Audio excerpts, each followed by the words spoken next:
Picture a packed ballroom in Winnipeg.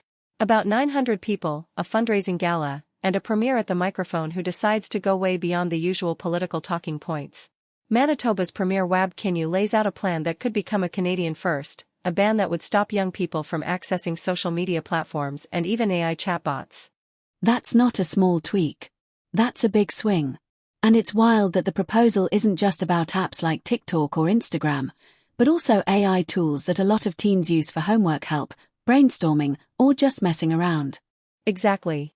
The government's argument is basically this: these platforms aren't harmless entertainment that kids can casually dip into. Kinyu's saying they're engineered to keep people glued to the screen, pulled into the endless feed, the infinite scroll, the constant checking. And he's connecting that design to mental health, right? Anxiety, depression, feeling worse about yourself the longer you're on there. That's the heart of it. He frames it as a system built to hook users, especially young users, and he's blunt about the incentives. In his view, kids are being put through the ringer for engagement metrics, for likes, for ad dollars, for profit. So the villain in this story, as he tells it, isn't just the internet or kids these days. It's the business model. The way the product is designed. Right. He argues these tools are not neutral. That they push comparison, amplify outrage, and expose young people to content they might not be ready to process. And if you've ever watched how fast an app can shift from funny videos to more intense content, you get what he's pointing at. There's also research that lines up with some of those worries. Heavy social media use has been associated with bad sleep, shorter attention spans, and longer-term mental health challenges. But to be fair, experts often say the evidence is still complicated. Correlation isn't always causation. Totally. You can't always prove that the app caused the anxiety, because life has a lot going on. But Manitoba's approach seems to be, even if the science is still evolving, the design is clearly meant to maximize time on platform, and that's enough to justify stepping in. Here's where things get tense, though. The moment you say ban, people immediately ask, okay, how?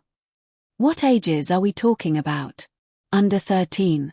Under 16? Under 18? And how do you actually enforce that without creating a whole privacy mess? And that's the big unanswered part. The premier didn't lay out specifics like an age cutoff, a timeline, or the exact enforcement mechanism. And after the speech, he didn't stick around to take questions from reporters, so a lot of details are still in the dark. But it's not happening in a vacuum. We've seen this kind of move elsewhere, especially in Australia. They brought in a law that tells social media companies they have to take reasonable steps to block under 16 users or face penalties. And the penalties are no joke. Under the Australian approach, companies can be fined up to about 48.8 million Canadian dollars if they don't comply. Plus, they're expected to deactivate accounts for underage users and stop new ones from being created. And early signs there suggest it's doing something. A tech analyst and journalist, Carmi Levi, pointed to reports that nearly 5 million youth accounts were shut down within the first month. That's a huge number. But Levy also adds a twist: when you squeeze one balloon, the air moves somewhere else.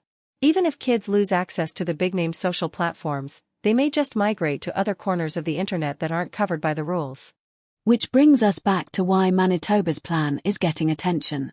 It sounds like they're trying to close that loophole by including AI chatbots in the same conversation, not treating AI like it's automatically safer just because it isn't a traditional social network. Levy's view is that Manitoba is throwing a wider net than Australia did at first. The idea being, if the goal is protecting kids from persuasive design, manipulation, or harmful content pathways, then AI can't be left out. In some cases, he suggests, it could even be a bigger risk. That's what makes this moment feel like a turning point. Because for years, we've acted like social media is one category and AI is another. Manitoba is basically saying, no, these are part of the same ecosystem of attention and influence. Meanwhile, at the federal level, there are hints that Ottawa is looking at age restrictions too, and other provinces are exploring options. But Manitoba is the one putting a concrete plan on the table first, at least as far as we know right now. So if you're listening and thinking, is this actually going to happen? The answer is, it's moving in that direction, but we don't yet know the shape of it. It could end up strict, it could end up symbolic, or it could become a model other provinces copy. And underneath the politics, there's a basic question families, schools, and governments keep wrestling with: what does protection look like in 2026?